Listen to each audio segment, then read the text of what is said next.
Hello, my name's Anna Cooperman. I'm a teacher at Classical High School in Providence, Rhode Island, and this is my dog Luna.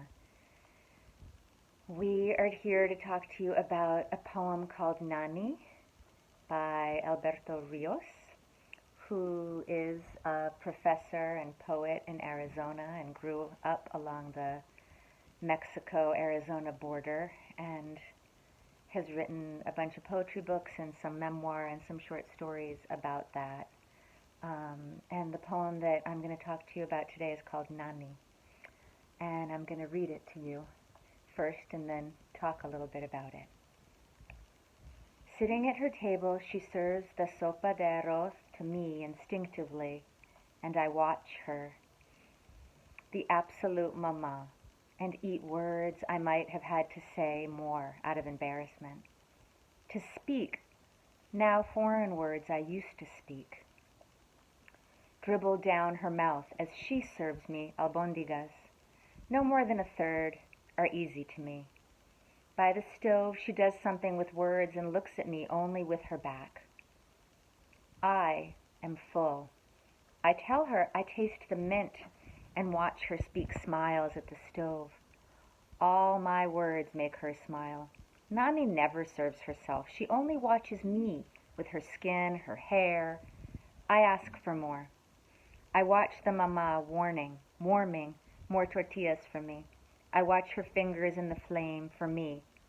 Near her mouth I see a wrinkle speak of a man whose body serves the ants, like she serves me. Then more words form from wrinkles about children, words about this and that, flowing more easily from these other mouths. Each serves as a tremendous string around her, holding her together. They speak, Nani was this and that to me, and I wonder just how much of me will die with her. What were the words I could have been? Was. Her insides speak through 100 wrinkles, now more than she can bear. Steal around her, shouting. Then, what is this thing she serves? She asks me if I want more.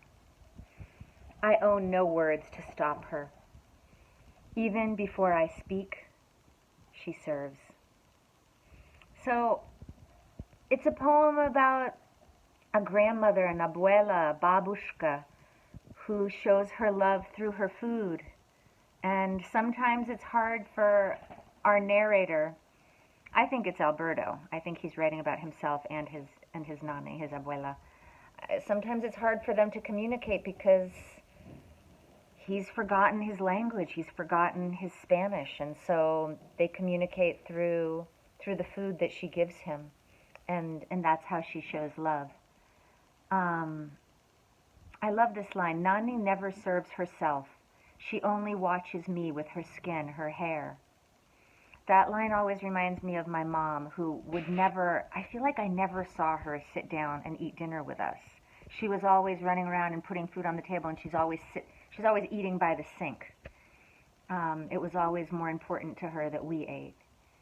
Another line that I like is when the abuela's wrinkles talk to him and tell him stories. Then more words from more wrinkles about children, words about this and that, flowing more easily from these other mouths, as if her wrinkles are like little mouths telling him stories. And then where is the line? To speak, now foreign words I used to speak. And to me, it's this sense of not being able to speak his Spanish very well. And that reminds me so much when I was probably about 6.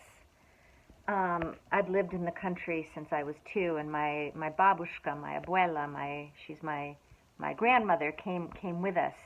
And I remember saying to her, Babushka, it's too hard to talk to you in Russian. Why don't you learn English? And, she never was going to learn English. And I just want to share with you a picture of her and me. Let's see if I can do this.